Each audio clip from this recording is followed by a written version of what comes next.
Greetings, true believers. Welcome to the first ever episode, couldn't even get that right, of Heather and Sky's Superpower Hour. I'm Skylar Mars, and this is my lovely fiance, Heather Pedoto. Hi. Hey, we didn't plan this, but look at what shirt I'm wearing. That is not our topic for the day, but I kind of wish it was. Well, anyways, so to introduce ourselves, or the show rather, this is going to be our discussion of different topics in the comic book superhero realm. For prefix, we do realize that comic book does surround more than superheroes, but, you know, just for generality's sake, we're just calling it the comic book industry because that's what most people mean when they say the comic book industry. So before you try and hit me with a rolled up Scott Pilgrim, understand, yeah. And we might, you know, scoot over in that direction at some point, and we're going to talk about the films that are associated with the books as well. So it's a little right. It's just generally about, you know, superheroes and the culture that surrounds them, because people kind of underplay it, but it's one of the biggest fandoms in the world. Yes. Yes. So first, we're going to introduce ourselves. So I'll just start off, and then we can, you know, I'm already going. So I'm Skylar Mars. I also host the Put Over podcast, which is a pro wrestling talk show. I've been reading comic books for about as long as I can remember. I grew up with the, you know, Justice League cartoon on Cartoon Network. Batman the animated series and so on. I had The Death of Superman as my first, like, big comic, and I read the whole thing. And to this day, even though a lot of people don't like that story arc, it still holds a very, you know, nostalgic and special place in my heart. I would later branch out into Marvel, but I started as very much a DC kid. I've got my Deadshot hat on. I thought that was cool. Heather, what is your background in comic books? I actually started out in Marvel. I started out reading about Rogue, and just really kind of digging her, and it all just branched out from there. I read everything now. I love comic books. I love superheroes. Just everything about it. My friend Hugs is in the chat, and he says he's our podcast's new #1 fan. Thank you, Hug. For those of you who are not familiar with the wrestling side of what I do, Hugs is one of my TikTok friends. He's huge on YouTube. He's got his, 100,000 subscriber plaque. He's a great guy, even though we may fight in character. Yeah. He's a great guy. So I have some really cool news. Okay. And it's that I was digging through my action figures, and I found out that I have every single one of the Fantastic Four figures. Really? Yeah. Do you have them on you? Mr. Fantastic, I have him right here. I've got the Human Torch. Super. Invisible Woman. The thing. So anyways, as she was trying to say, for slight technical issues, we're going to be talking about the Fantastic Four and how they could possibly be integrated into the MCU. But a little more on the introduction to ourselves. Heather had the idea that we could play a game. Another thing I forgot to mention, we're engaged. Like, this is my fiance.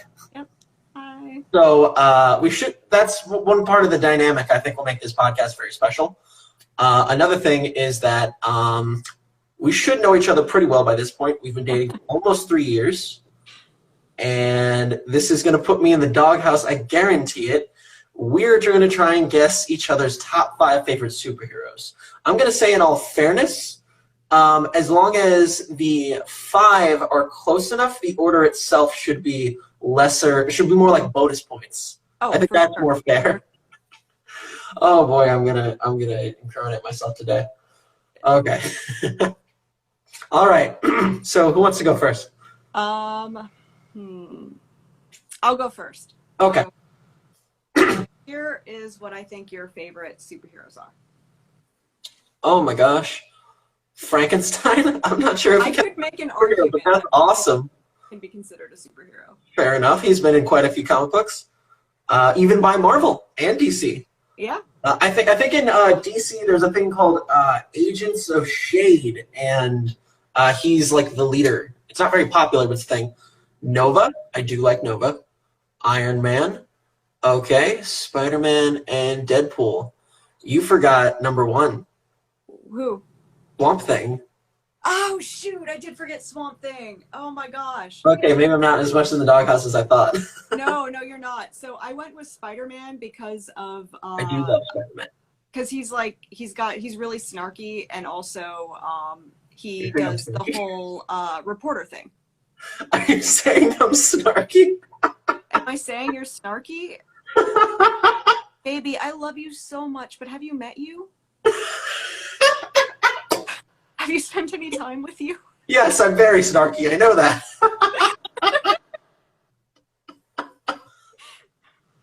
Okay. Okay. We just came up with this right before we started the show, so I didn't have the whiteboard idea, so I'm just going to do it out loud. We're going to try it again. No hugs, not smark. She doesn't know that term. She said snark, like I'm kind of obnoxious. You know what I mean? No, no. Sarcastic and silly. That's what I'm trying to say, yeah. Not obnoxious. Well, yeah, something like that. But anyways, it could be argued Deadpool's also obnoxious, but that's neither here nor there. Yeah. Well, anyways, so I'm taking a guess at your top five. With number 5, I'm going to say Captain Marvel. Okay. Number 4, I'm going to say Rogue. Okay. Okay. Number 3, I'm going to say Iron Man. All right. Number 2, I'm going to say Vision. Okay. Number 1, I'm going to say Beak. So this was kind of a trick question Okay. because numbers 1 through 5 are all Beak. I kind of remembered that, and I wasn't sure if we were going to go with a joke answer or a serious answer. No, but that's actually like my serious answer because It's all like, Beak. it's all Beak. But do you want to go into who Beak is real quick for those who don't know? Beak is the best X-Man, and all other X-Men pale in comparison to Beak. He basically looks like, you know, werewolves. He kind of looks like if a werewolf, instead of turning into a wolf, turned into a bird and then got stuck halfway through. Like, he is horrific looking and incredible and brave, and he's my favorite X-Men.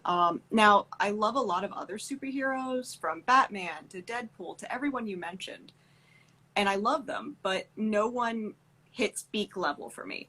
It would actually be easier for me to talk about the superheroes I don't like than it would be to list all the ones I do. That's fair. So we're going to put this up on our eventual social media page. It's not been made yet, but Heather has actually written and I kid you not, a feature-length film script. I'm talking like an actual movie-length script to make a movie about Beak. Yeah, I mean, I figured Hollywood would never do it because Beak's not pretty. So, like, you've got like 10,000 Wolverine movies, and you're going to continue to have 10,000 Wolverine movies because Wolverine is handsome, he doesn't die, and he has these awesome action sequences, right? So, Right. Of course. But I feel like Beak is just head and shoulders above everyone else. That is fair. Hey, that's Grayson Matthews. He is a friend of mine from the British Firefighters on TikTok, and actually he's an actor, and one of his movies just came out on Amazon. I'm gonna try and say the name right. It is Tribal Survive the Night. Grayson, please correct me if I got that wrong. I really tried to plug you there. That's cool. Yeah, eventually I've got to ask my mom for a password or something and check it out. We share passwords in this household. Well, anyways, now that we've gotten Tribal Get Out Alive, check out Tribal Get Out Alive. It is a horror movie that is now on Amazon Prime. If you've got access to it or can get access to it, I'm not judging. Check out his movie. All right. Well, anyways, back to our the main topic. The main topic for the episode is the Fantastic Four and how they could possibly be integrated into the MCU. There have been a few Fantastic Four movies. In fact, there's actually been exactly 4 Fantastic Four movies. One from the late 60s, the first 2 in the early 2000s, Fantastic Four and Fantastic Four Rise of the Silver Surfer, and then Fant Four Stick. And somehow they got progressively worse.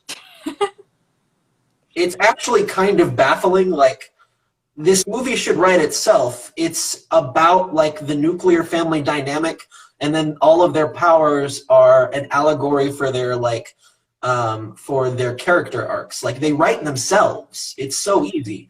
Mr. Fantastic is a very stiff, conservative man who is, you know, the father knows best type, if you will. And he literally needs to learn to stretch, so obviously he's made of some kind of rubber substance. You have Johnny Storm, who is this out-of-control, wild party kid who now has the power that is easily the most dangerous when given to someone with a lack of self-control, so he must learn the discipline to wield it. You have the Invisible Woman, who is the, you know, unseen hero of the house, so she becomes a literal unseen hero.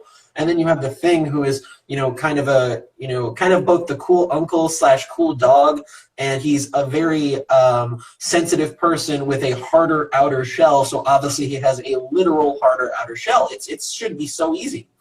It should be. It really should. They have Doctor Doom, who is possibly the greatest villain in comic book history. Yeah. He's Doctor Doom. Yep. So we're going to go back and forth, and basically we're having a brainstorming section.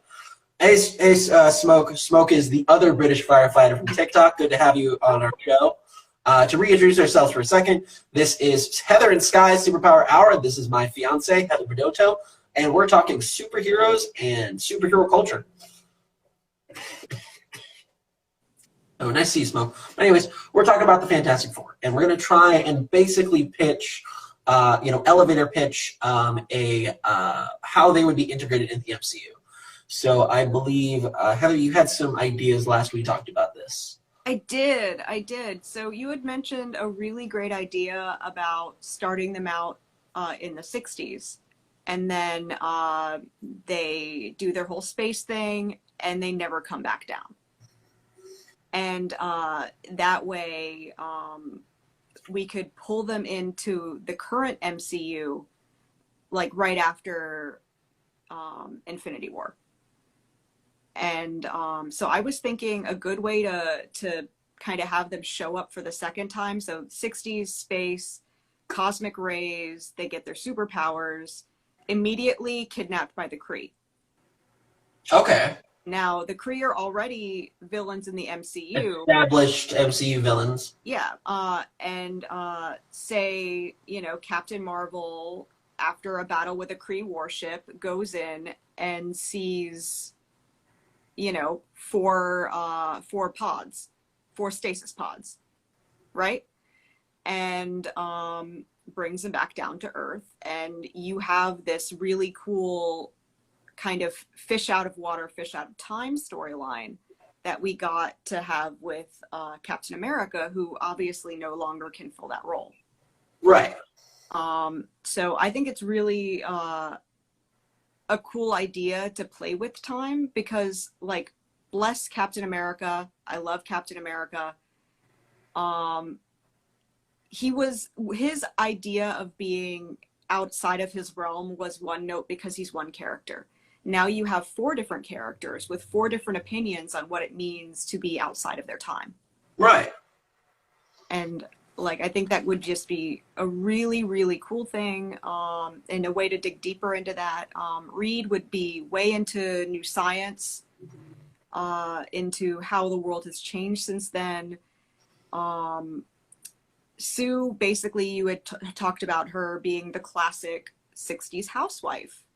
The invisible woman who's actually invisible. And she, in the 60s, if she had been allowed to live out her life that way without going into space and getting superpowers, she would have literally remained unseen and cast aside. So she's now in modern times. She's no longer the pearl-wearing housewife, and what she says matters. Right. maybe for the first time. You've got Johnny, who would literally immediately make a Tinder account, pun intended, and start causing problems. So easy. Oh, so easy. And Ben Grimm, I would imagine the Thing would remain stuck more in the past, more rigid, and have a more difficult time adjusting. Right. I imagine kind of like before, he'd be emotionally shielding himself from the world. Now with a more literal shield around him, again, it's an easy metaphor, really obvious metaphor. Oh, so to go a little more into detail, I think that they should very much be introduced in the classic vein of the after credits sequence. And I like the idea of them being snatched up by the Kree and Captain Marvel. But I think that we should introduce them into the MCU through Spider-Man. And I think the Captain Marvel thing could still work, but just hear me out here, right? Okay. So this is their movie. Their movie features Captain Marvel as sort of a fifth character when they're in space, and they don't quite hit Earth for the first time just yet. Maybe we save that for the second movie. But they do get to play off Captain Marvel, who like knows stuff from the 90s, so it's like this double fish out of water thing where neither quite caught up to modern times. Or because we don't know what she was doing in between her first movie and Infinity War. Yeah, absolutely. There's a lot of empty time. Right, there's a lot of empty time, so we could have the Fantastic Four pop in between there and meet her. But, okay, so for the after credit sequence where the Fantastic Four are introduced to the MCU for the first time, I think it's very simple. Next Spider-Man movie comes and goes. Now, every Marvel superhero up until now has only really had 3 movies to their name, except for Thor, who's getting his 4th one, because his, franchise has been given a breath of fresh air with the new comedy aspect of it. And him teaming up with the Guardians is going to be a lot of fun. But anyways, I think Spider-Man could easily go a little longer. He's very young actor, very young cast, very new ideas. 3rd most popular superhero of all time behind Batman and Superman. Endlessly marketable. One of the best casts of villains of all time. Spider-Man could go a lot longer.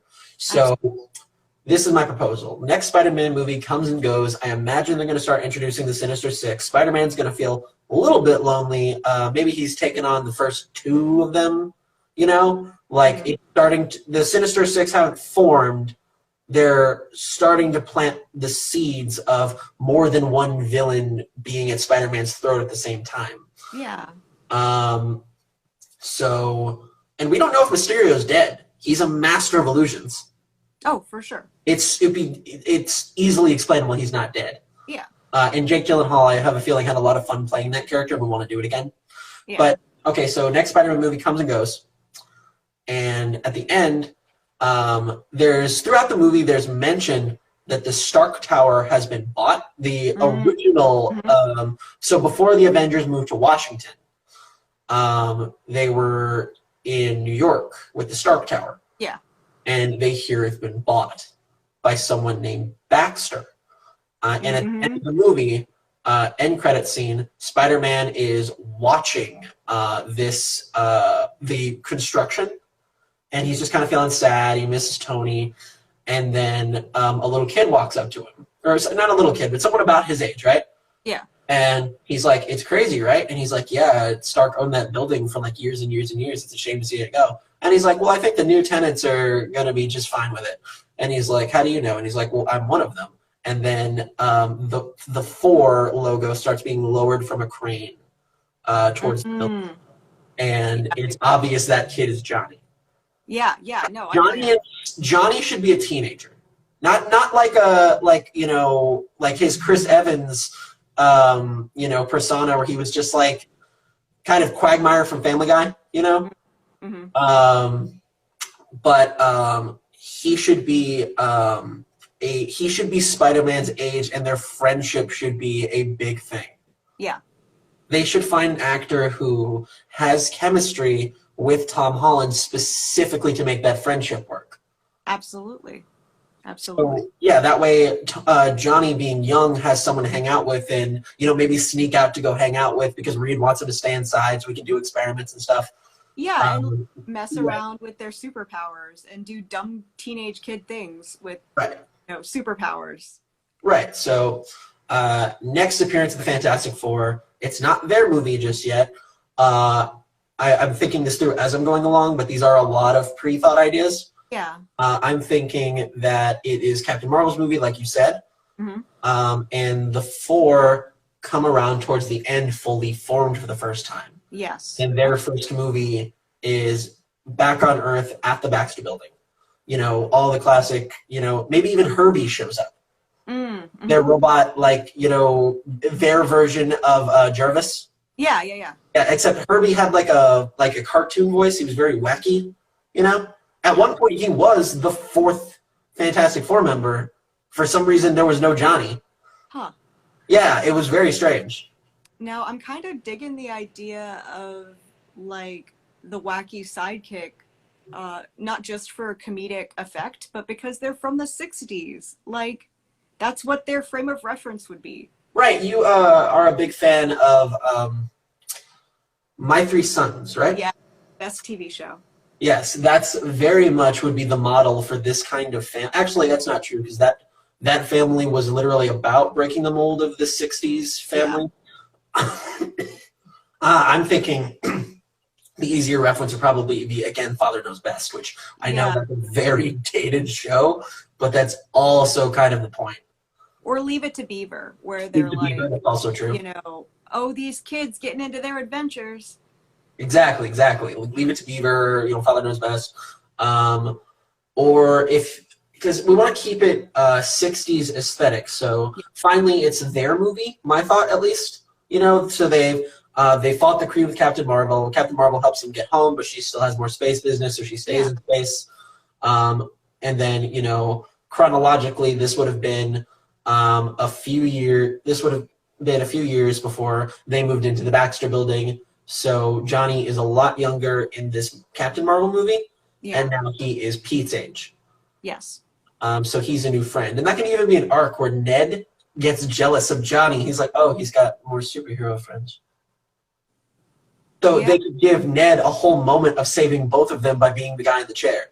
Absolutely. And he becomes a valued member of the team. Yeah. It's perfect. Definitely.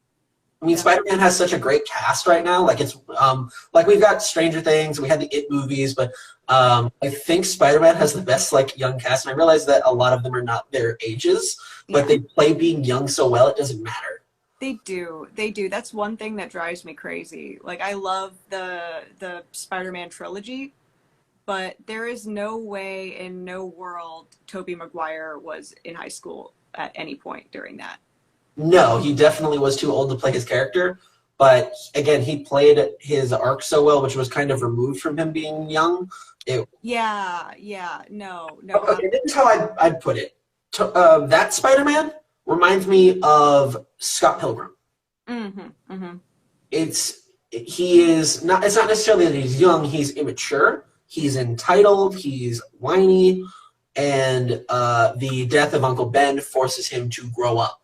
Yeah. This is the real world. People die. You need to be prepared for it. Yeah. Yeah. It's kind of a smack in the face to, this whiny kid.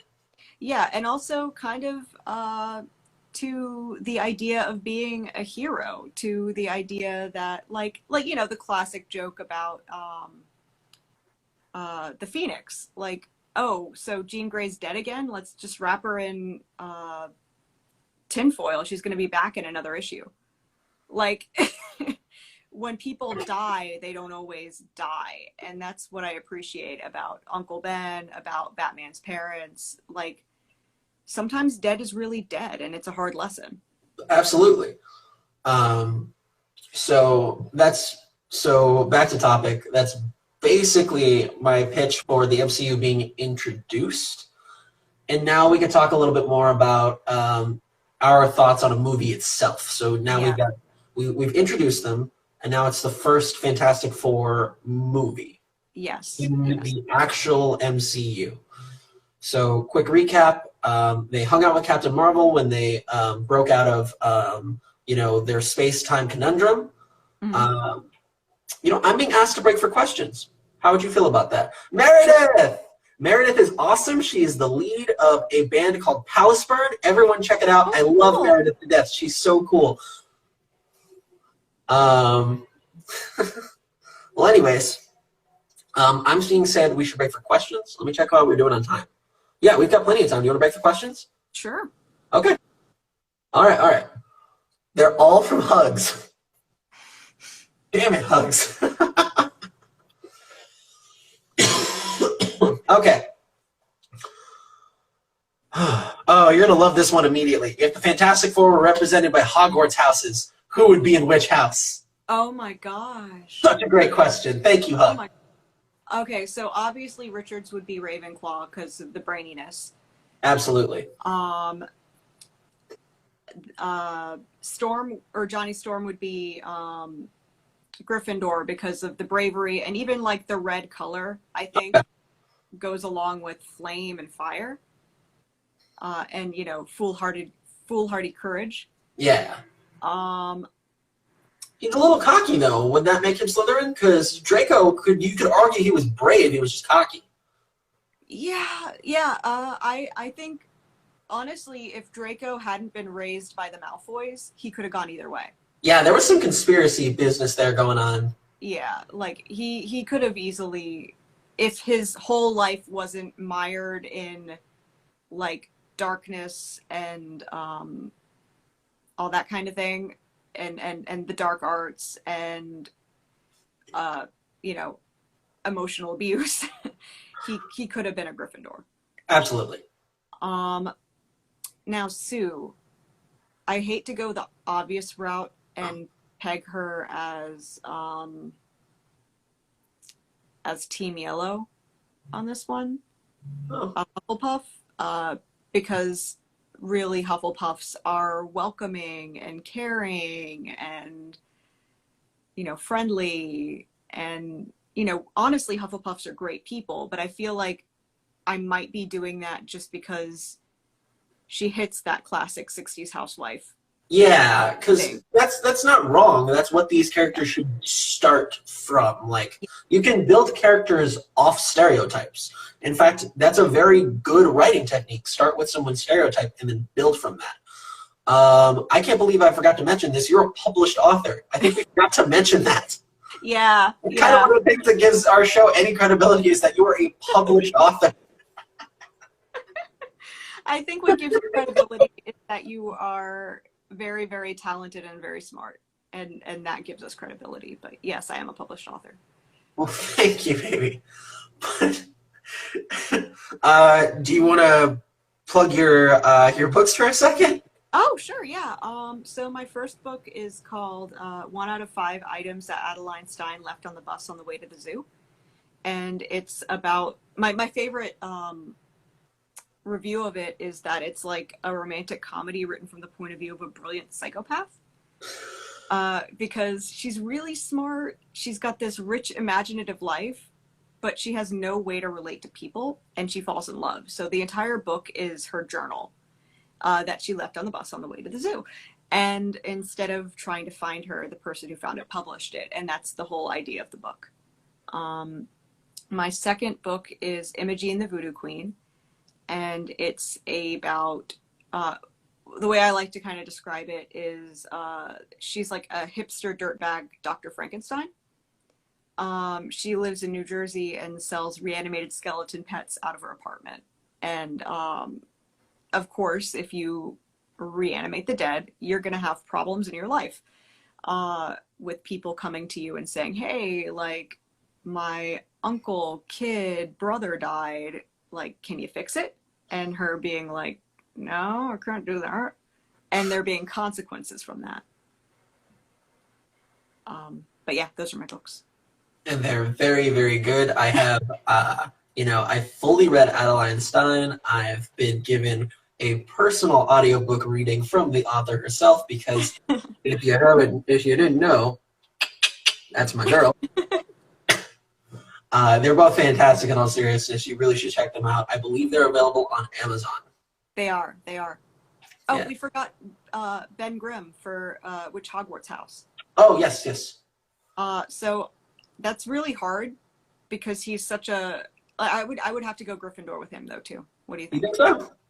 Yeah, because he's a fighter and he's tough and he's got like a lot of backbone. And yes, the book is available on Amazon. Both of them are for on Kindle, but you don't need to have Kindle to get the Kindle app. It's free on pretty much everything. And then you can get a hard copy of my first book on Amazon, but you can't get a hard copy of the second one because I did full color, like watercolor illustrations, and it was just way too expensive to print, and I didn't feel right charging people to buy them. So, but the illustrations will show up on whatever device you read it on. So, okay, that was a fun question. Yeah. Let's do it. Again, they're all by Hugs. One of them is a joke about Rey Mysterio, so that's funny. Okay, this is a good question. Who would you choose to direct the Fantastic Four movie and why? I think we both have a very good answer. I think so too. I think we're thinking the same person. I think so too. You want to say it? You say it. I'll tell you if I agree.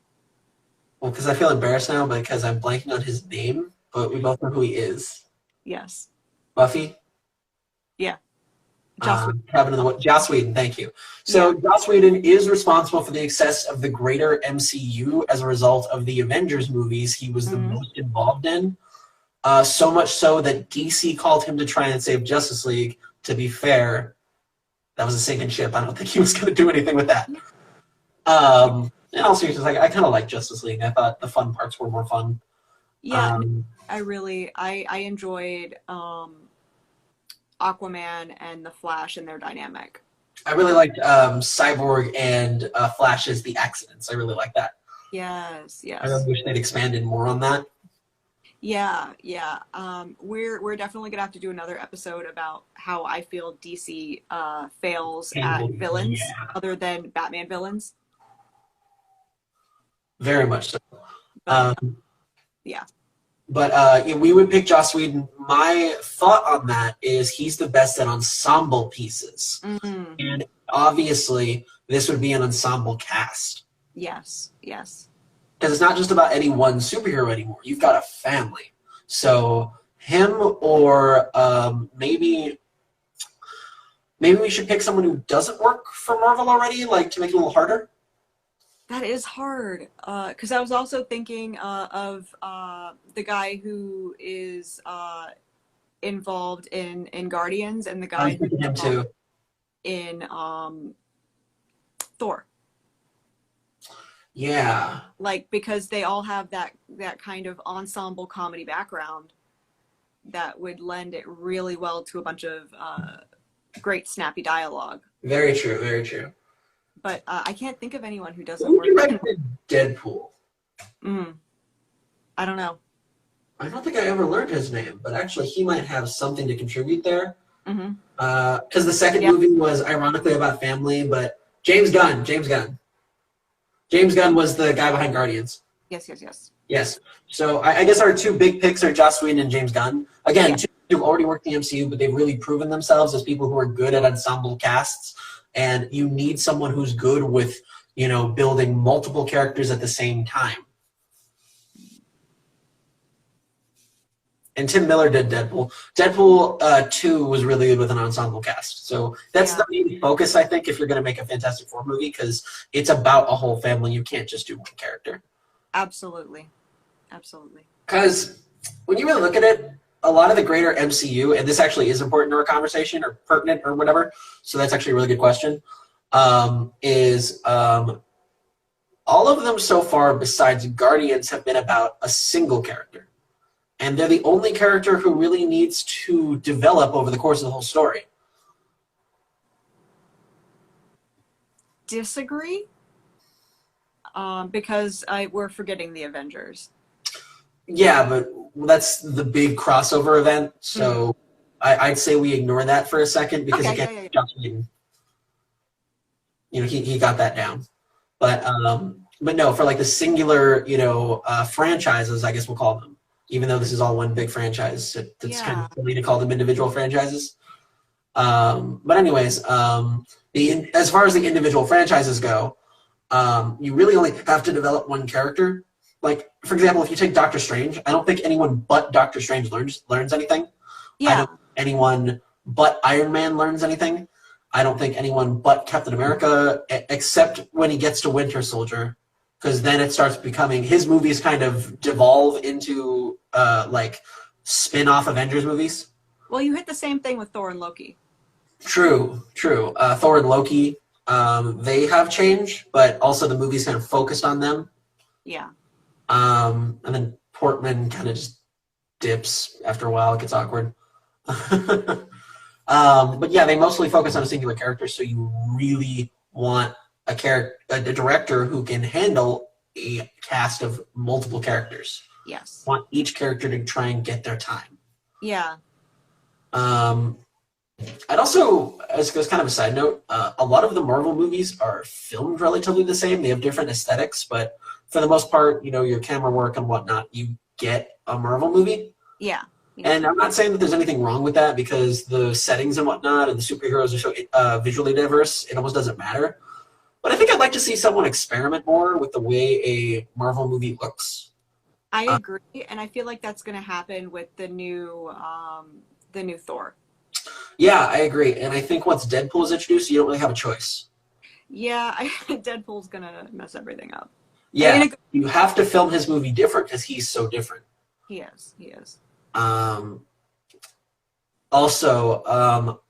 let me give an example of like what I mean though. So there's a movie called Natural Born Killers, Mm-hmm. and there's a scene where this girl is talking about her background of her abusive father, but then for satire's sake, that scene where they're reenacting her childhood and her abusive dad is Rodney Dangerfield, and filmed like a family sitcom complete with laugh track. Yeah, because satire about how that time wasn't as cute as we pretend it is. Yeah. But like they filmed a sitcom like with a set and everything just for a bit in this greater film. And I'd like more diverse things to happen in my movies. I realize that kind of hard cut is very difficult to integrate naturally into a story, but I think if you do different kinds of stories, you can do different kinds of cuts like that. That's absolutely true. The only danger of that is making it so that it still feels cohesive when everyone gets together for the big ensemble movies that are sure to come.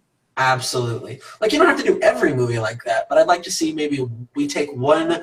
You know what? I know which character who should do that. Who? Howard the Duck. Howard the Duck.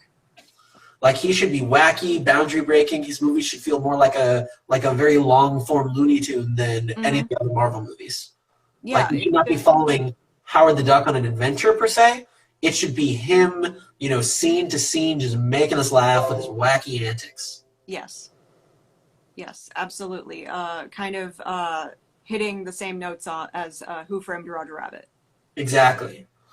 So, anyways, I'm sorry, I keep getting things. I forgot to turn that up. My bad. So, anyways, really? Stop it. Anyways, we're getting back to the Fantastic Four. Okay, I'm going to turn that off now. Go away. Well, anyways, back to the Fantastic Four. Yes.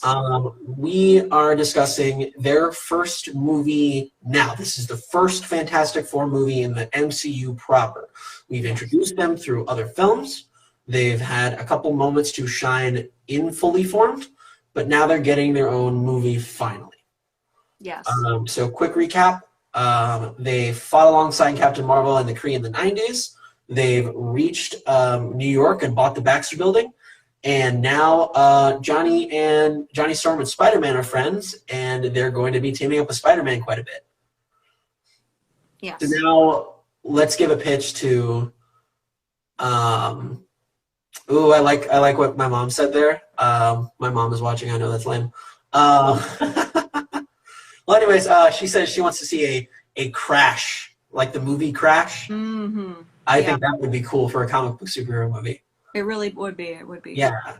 Well, anyways, now we're reaching. So, what do we pitch as the movie itself? See, you're the one who's really great at plot. For me, I've just been thinking more about how the roles that the characters are gonna fill and how they would kind of fill holes left in the now shattered Avengers. Right, right. I think that's a good point. Uh, my mom just said your mom's lame, but she's my mom. And then she said, wait, she realized it. There we go. So anyways, so my thought is the movie would not revolve around Doctor Doom. Mm-hmm. No. No, no, no, no, no. Doctor Doom is one of the No? greatest comic book villains of all time. He should be, how do I put this? He has outgrown the Fantastic Four just being their villain. I think them being his main enemies is fine and perfect because of his relationship with Sue and Reed. But I think he should be a threat that encompasses all of the Avengers. He should replace Thanos. Wow. Flat out. Those are big words. And I agree with them. I mean, well, I don't. Well, because, okay, Thanos was a threat that threatens the whole universe, and, like, there's only 2 or 3 other guys in all of Marvel who have that kind of power. One of them is Galactus, who's another Fantastic Four villain. Mhm. But we can introduce him later, fine. But different kind of plots are important to creating diverse stories. We don't have to threaten the universe every 10 years. No, I agree. I agree with that. I think having a local threat would be good and good different this time. Yeah, no, I agree. I thought you were talking about replacing Thanos in the I'll destroy the universe kind of way. No. He should just be the new big bad. Yeah, no, I agree. He should not be a one and done villain. He shouldn't Exactly. just get, tossed in jail at the end of the movie and you never hear from him again. Exactly. That would be weak for the kind of villain that he is. Very weak. But I feel like we also have to talk about the elephant in the room. And the elephant in the room is that his name is Victor Von Doom. I think that the Marvel movies, being as lighthearted as they are for the most part, his name being Victor Von Doom should not matter to anyone. I think that I think it should be brought up and be kind of silly, Maybe spell it so that it's like German sounding, So like it's kind of mispronounced, but for the most part, it's maybe have a throwaway line where Johnny says Von Doom. No, it's Von Jam or something like that. Yeah, no, I can accept that, but like you've got to mention it. Like you can't just have this dude walking around named Dr. Doom and his birth name is Von Doom and then be set in now times and not have anyone be like, really? The very 60s thing. Just mix up the spelling a little bit so it mostly still says Von Doom, but have it like be pronounced in a German way or, kind of Eastern European way. You know what I mean? Yeah, absolutely. So anyways, my thought for the plot of the film is, I think, pretty simple. So now they're in the 90s. They still have their superpowers. The Thing isn't allowed outside because, he looks the way he does. For the most part, they're in hiding. They know superheroes are popular right now, but they're not ready to just run out and share themselves with the world because Reed said so. That's going to be kind of a theme of the movie is because Reed said so. Yes. Father knows best. Yeah. So he's going to kind of be telling everyone what to do. He's taking charge, but in a kind of toxic way. Not everyone is necessarily comfortable with hiding all the time and trying to be low-key. Reed, Sue, and Johnny do have to worry about the backlash of being men out of time in a very literal way. They don't have fake identities. People are very clear on what happened, and they have to deal with that. Yeah. Because also, like, Reed doesn't do it to be a jerk. Reed's just the smartest guy in the room, and he's used to being the smartest guy in the room. And why are you arguing with him? It's time to save the world. Come on now, get out of my way. Exactly. I think that in a strange way, one of the closest characters to him in recent memory is Rick Sanchez from Rick and Morty. Now, Rick is far more cynical. Yeah. But I'd figure tone it down, and you're kind of close. Rick Sanchez even stole the idea for the Council of Ricks from the Council of Reeds from Martin. Okay. So there actually is definitely a lot of comparisons for Rick and Reed. But again, tone it down, but don't make him so cynical, and you're a lot closer to Reed. I can see that. I also think we were talking before about how he kind of fits the role that Iron Man left. Yes. Well, my thought was he would walk into it. Like literally, like no one's sitting in the chair. He's the smartest guy in the room. He kind of just sits in the chair and he's like, all right, here's what we're doing. Yeah, no, absolutely. But I also think it's really interesting to think about the differences between them. One of the main ones being that Tony needs people to praise him. Yes. And to notice how great he is. Yes. And I think it's probably because of his childhood and never getting praise and acceptance from his father. Absolutely. Like, he needs his name on buildings. He needs everyone to be like, good job, Tony. Right. Pat on the back. You did great. Whereas Reed just wants people out of his way so he can do his job. Yeah, Reed likes his solitude. So I'm thinking Herbie and Ben could be kind of his helpers in the lab. Yeah. Because, and this was a big elephant in the room. Obviously, you can't hide the thing. So I think this is kind of dark, but I feel like this is a decision Reed would come to hide Ben from being a monster into the eyes of the public. I think he might lie and tell the world he didn't make it.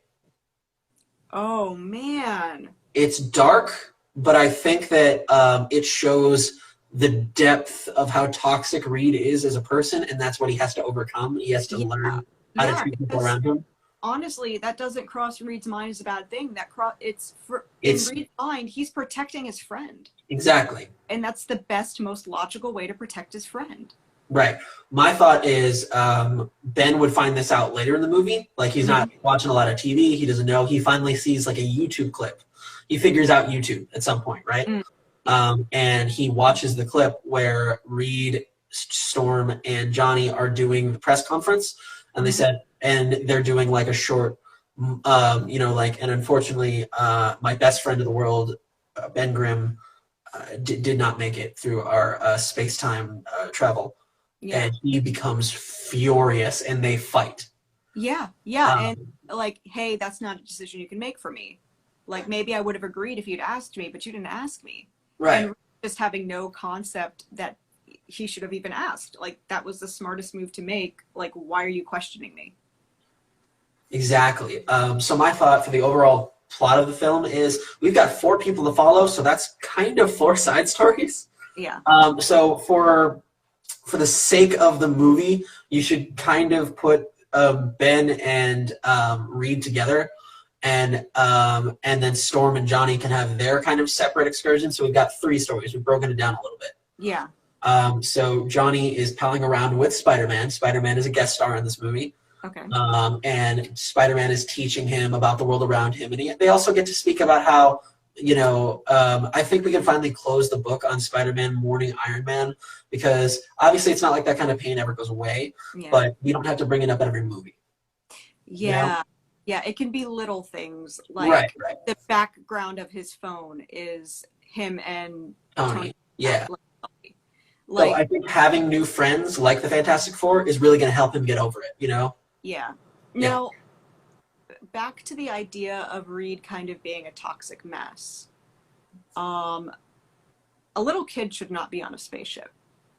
Yeah. Like, there's no, like, we could always do Johnny stowed away and blah, blah, but that seems kind of, I don't know. It seems like if we want to foreshadow the fact that Reed causes problems because he can't see past his own intellect, him saying, yeah, bring your brother. maybe he thought about it as even more of an experiment, like that, what would happen to little Johnny during this kind of, like, with his different body type and whatnot. Yeah, yeah, and just Ooh. he didn't foresee anything bad happening. Right. What is we're just orbiting the Earth a little bit. Like Right. nothing bad is going to happen. So we've got about 7 minutes on the clock left, so I'm going to try and power through this a little bit. Basically, Johnny's arc is with Spider-Man. Johnny is learning to self-discipline, and Spider-Man is a little bit more responsible than him. So he doesn't have to go all the way and lose his personality. But, he starts to reel back, like, how much he's showing off. And, by the way, he does expose the Fantastic Four for having powers. Obviously, he gets a YouTube account or something, like, or a TikTok, whatever. No, for like, sure. He gets internet famous with Spider-Man. Reed doesn't know what TikTok is. He doesn't figure it out for a while. But people figure out they have powers because Johnny's been leaking it on the internet. And one of those people is going to be the villain, who is going to be, here's my thought. He's kind of a superhero talent agent. The idea is that, he's never had the Avengers, but he could make the next Avengers. As far as his actual comic book origin, I'm thinking a low-key Fantastic Four villain called the Puppet Master. Okay, yeah. Not a lot of people aren't familiar with him. I myself am not like an expert on the character, but he basically was like, mind control, I control people. But this is a more metaphorical sense. He is kind of puppeteering villains for them to fight after they get exposed. Yeah. So he's making villains so that his heroes look good. I really like So that. we could throw just lame, low-key villains for a montage, like get all the Easter eggs in we can in like the span of 5 minutes, Absolutely. Throughout all this, Reed is too focused on trying to cure them. Sue is the one who figures out about Puppet Master's plans. Absolutely. And I think that's not Reed's focus. Very. Like, it's not important to him. Like, these are these like low class nothing people. Like, why does he care? Right. So finally, I think at the end, everyone has been exposed eventually. Ben and Reed have had their fight. They've not quite made up, but they're in a fight together against. This is some more of these self-made supervillains, Maybe bring in a little bit higher tier this one. We're not going to go all the way, obviously, but, something cool. And maybe we learn that, part of what's making these villains and giving them powers is a piece of, I don't want to go right back to this well right away, but what about the Infinity Sword? Now, we've already did the stone. But if we're going to introduce Galactus at some point in the future, the sword is very important. Or no, better. Sorry, dumb. Not the sword. The surfboard. It's like a piece of the surfboard. I dig it. We're going to introduce Galactus through that. And something about this piece of the surfboard is giving the villains these powers. Yes. Okay, so the one thing I would correct is to go back, and I think that Ben should see the press conference as it happens. Okay, and maybe he runs away. Or no, they keep him in the house. They're like, hey, we're just going out or something. But I don't think see that there's any advantage to leaving time between he says my best friend's dead and Ben finding out. Okay. I think it's okay if Ben watches it live. Maybe he's just really hurt and he internalizes it because that's how he always is. Yeah, or just makes little, snarky comments and just mutters under his breath and then finally explodes. Right. And when someone like Ben Grimm explodes, you kind of don't want to be around. Back the house, yeah. Yeah. Or a couple houses. He's very strong. He is. So anyways, so during that final battle, they're kind of getting pinned down. Johnny has been disposed of, so you've got one of the most powerful members done with. Reed and Ben are pinned down. Reed says he's sorry, thinking this might be it. Yeah. And Ben is like, I wish you could have told me 20 minutes ago or something like that, Yeah. But, and then all of a sudden, all these low-tier villains start flying. Sue is putting on a freaking light show spectacle with her powers because she's clearly the most powerful member. Oh, for sure. And everyone just forgets she's there. Exactly. She just starts whooping ass, saving everybody. And then basically, like, after figuring out that she can unleash her full potential, Mm-hmm. everybody's down. They go and, they dispose of Puppet Master. They take him to jail or something, proper superhero stuff. Yeah. And the Fantastic Four finally announced that they do the press conference again. Yeah. I'm Mr. Fantastic. This is my wife, Sue Storm, the Invisible Woman. This is her little brother, Johnny Storm. And this is my best friend, Ben Grimm. And yes. Yes. That would be perfect. That'd be perfect. Cut to black. We're done. Yes. Okay. Ooh, can we talk about how cool Ben Grimm is for a sec? We have 2 minutes on the clock. We have to start another stream. Okay. I just want to say, just quick 2-minute thing. His background is the closest to Jack Kirby's actual background. Yes. I think that is so cool. That just like a Jewish boy from the Lower East Side, named after Jack Kirby's father, who was named Benjamin. Jacob is Jack Kirby's birth name and Ben Grimm's middle name. Like, Ben Grimm is obviously such a labor of love for him. He also lost his brother at a young age. And I have such a soft spot for heroes that can't just put on a fake mustache and a pair of glasses and go out in the world and be normal. Right. Like, I just thank you very much for coming to our first episode of Heather and Sky's Superpower Hour. This has been a ton of fun. I'm so excited to do more of these. Yeah. This is my lovely fiance and I, signing out for our first episode. We had a lot of fun. We'll see you with more superhero content in time. Absolutely. Thank you, guys. You guys made this very special. Thank you.